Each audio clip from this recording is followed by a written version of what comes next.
Good evening, all the aspirants. So today's topic is it's Station 3 Neurology, and the speaker that we have here is Dr. Anand Joshi, sir. He is a consultant intensivist and physician at Government Hospital, Hyderabad. Yes, sir. So you can take over. Thank you, Fatma. Good evening, all, and welcome to another exciting session where we are going to go through what you're going to see in Station 3 of your PACES examination. Now, because this would be a Station 3 is not a unilateral lecture, it's all you have to present it.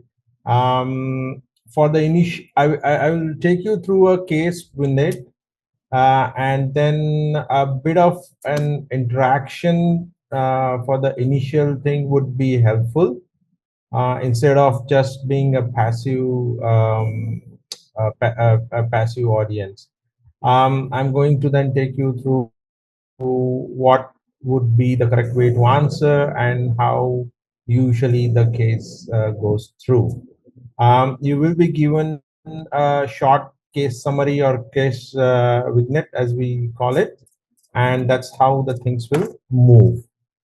You will be told that this is basically a neuro station or a gastro station kind of thing.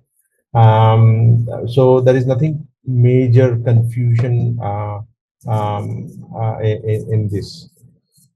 So let's start. We've got 65-year-old male who presents to you with a 2-year history of slowness of movement, and he complains my hands are shaky, especially when he's just sitting idle. He complains vague that he's finding it a bit difficult in doing his daily activity. He says that it's pretty getting tough and tough. He feels bit overall stiffness. He's not able to do his activity as smoothly as he used to do. There is no history, denies any history of any stroke, or he is not on any drugs or any family history of any movement disorder. So, what are the additional questions you would like to ask? We can inquire about his gait. Gait, good, very good. Any motor weakness in upper or lower limb? Perfect. Then? We can also ask him about the nature of the, if there was a in onset was symmetrical or not. And then, sir, we can also onset, yes. Symmetrical or not. And sir, if there any history of blackout palpitations. Why would you ask? It is right, but can you elaborate? Why would you ask for blackout and palpitation? So because we need to rule out if this is just Parkinsonism or Parkinson plus. Very good, very good. I like it. Very good. Next. We can inquire about his tendency to fall, if it is there or not. Very good. Fall. Yes. Then.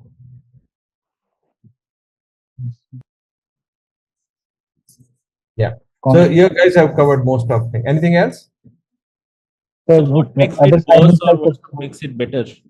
Sorry? So what makes it worse and what makes it better? Correct. So just a quick thing, just go back to your MBBS methods. Most of them applies here also. So when you are suspecting something, you ask positive symptoms and then you ask the negative history pertaining to that, as you rightly did just now. Gait, what is the gradual onset, whether he's got a fall or not, whether it's a symmetrical, asymmetrical, difficulty in difficulty in walking, whether he's able to wear his chappals or not. You can ask his family members how's his movements happening. Then ask about the cognitive functions or the higher mental functions of it, whether he's forgetting anything, whether you feel that he's getting demented, whether he's becoming disoriented intermittently. Then you can ask about, as you rightly said, motor weakness, upper limb weakness, lower limb weakness. And last but not the least, you should ask about whether he is able to open his bowels properly and he is able to pass his urine. So this would give you a decent idea that you're dealing with a neurological things.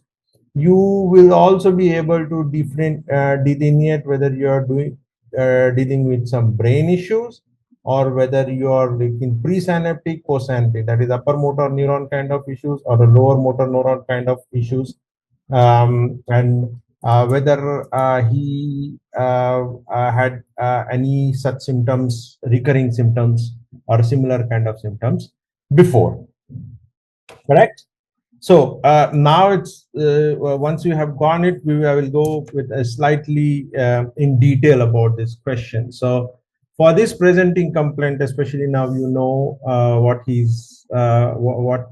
you are looking at. You are looking at somewhere a diagnosis around Parkinson's or Parkinson's plus or motor neuron or Parkinson related or similar mimicking disease diagnosis. So when you ask about the things, whether you are talking about the shakiness, you are talking about the tremors. So when you are talking about tremors, the first thing you have to confirm whether what he's talking about is a resting tremor or not. So here in this gentleman, he had on the right side, it was a classic pill rolling, and it worsens at rest. So that's why it's called as resting tremor.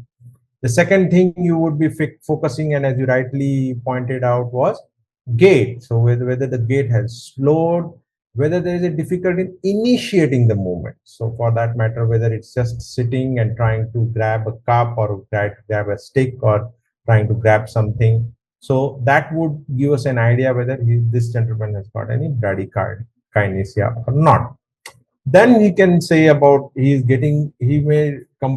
she may complain of the difficulty in doing the work. So you need to elaborate. What do you mean by, can you elaborate, or what do you mean by difficulty in doing the work? That means whether the limbs are stiff, whether he is able to grasp something and he's difficult to leave. So all those things would come under you're looking at a rigidity. And then, yes, whether there was any history of fall, as one of you has rightly said. This fall may not be the first symptoms. It may be a bit later, but then it will not be a recurrent or obvious. It will be an occasional, as subtle as occasional imbalance. Hence, it's not directly just a fall. So if we say that, have you fallen? He may say no. But if you ask that whether you had an imbalance, then he would say yes. So that is a catch here. So if you stick to a concrete fall, he might not have fallen because he would have been using stick, or he is a little bit early in that, and then he may say, yes, I do get imbalance, but I have never had a fall.